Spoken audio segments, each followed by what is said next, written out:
October 7th, 1571. The Gulf of Patras, off the western coast of Greece. Roughly 400 galleys, carrying well over 100,000 men combined, are about to fight what many historians still consider the largest naval battle of the age of oar-powered warships. Before the two main fleets even collide, 6 massive Venetian ships open fire from the front of the Christian line, floating fortresses, bristling with more cannons than anything else on the water that day. By the time the general battle even begins, those 6 ships have already thrown the entire Ottoman formation into disarray. Among the wounded that day was a young Spanish soldier who would permanently lose the use of his left hand in the fighting. His name was Miguel de Cervantes. Decades later, he would write one of the most influential novels in the history of literature, but on this day, he was just one more soldier bleeding on a warship's deck. This is the Battle of Lepanto, 1571, a battle that shattered the myth of Ottoman naval invincibility, even if, as we'll see, it didn't shatter quite as much as the popular version of this story usually claims.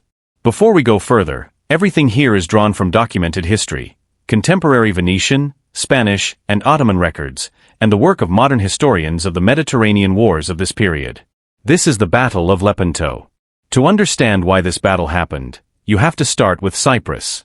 In 1570, the Ottoman Empire launched a major invasion of Cyprus, then a Venetian possession, opening what historians call the War of Cyprus. Ottoman forces captured the city of Nicosia in September 1570, and after a grueling siege, the fortress city of Famagusta fell in August 1571. The Venetian commander who had led its defense, Marco Antonio Bragadin, surrendered under terms that were not honored. He was tortured and reportedly flayed alive by Ottoman forces after the city's fall, an atrocity documented by multiple contemporary accounts and one that shocked Christian Europe when news of it spread.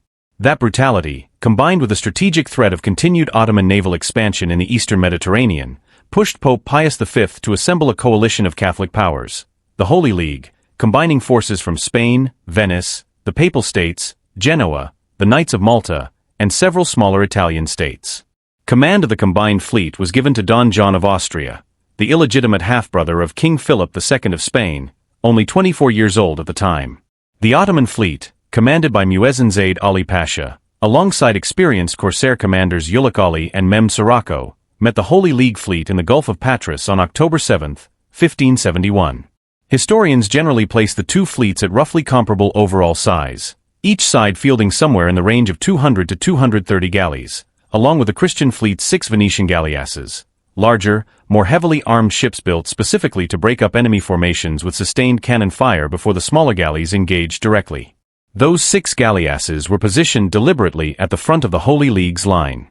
As the battle began, their cannon fire tore into the approaching Ottoman fleet, sinking and disabling a number of galleys before the two main battle lines had even fully engaged, a documented tactical innovation that historians credit as a genuinely decisive factor in the battle's opening phase.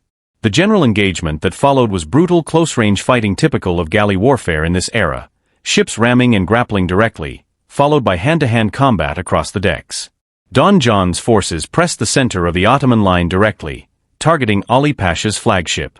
Ali Pasha was killed during the fighting, and according to multiple contemporary accounts, his severed head was displayed on a pike, a detail recorded in period sources describing the battle's aftermath, contributing to the collapse of Ottoman morale and coordination once their central command was lost. By the end of the day, the Holy League had achieved a decisive victory.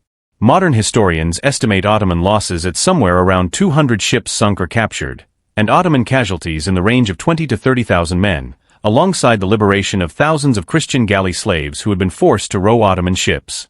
Holy League losses, while still significant, were considerably smaller, generally estimated at somewhere between a dozen and 20 ships lost, and several thousand casualties. Not every Ottoman commander was lost or captured.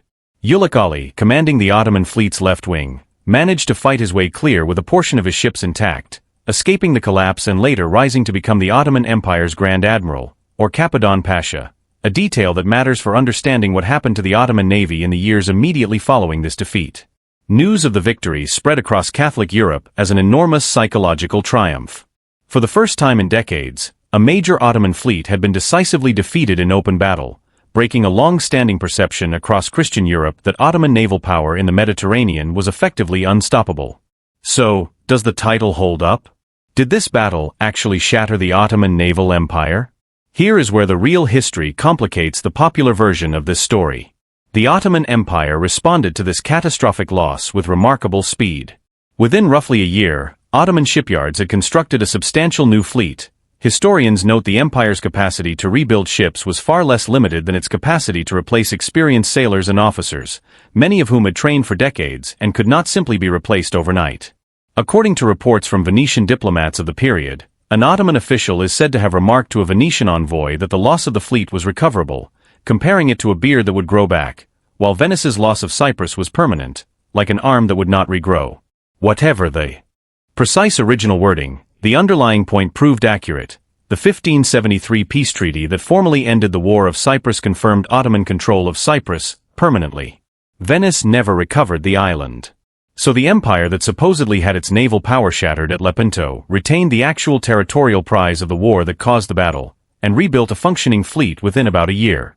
What Lepanto shattered wasn't Ottoman naval capacity in any lasting material sense. It shattered something more psychological, the assumption on both sides that Ottoman fleets were simply unbeatable in open battle. That psychological shift mattered, even if the material rebound was fast. Lepanto marked the last time Ottoman naval forces attempted the kind of large-scale westward Mediterranean offensive that had defined the previous half-century, and it became, for Christian Europe, the defining symbol that Ottoman expansion could be stopped, a symbolic and cultural legacy that far outlasted the battle's actual strategic consequences. Here is the irony worth sitting with. The Holy League won what many at the time and since have called one of the most consequential naval battles in European history, and lost the war it was fought over. Cyprus stayed Ottoman. The fleet that was supposedly destroyed was rebuilt within a year, under an admiral, Ulugh Ali, who had personally escaped the very defeat he later helped reverse.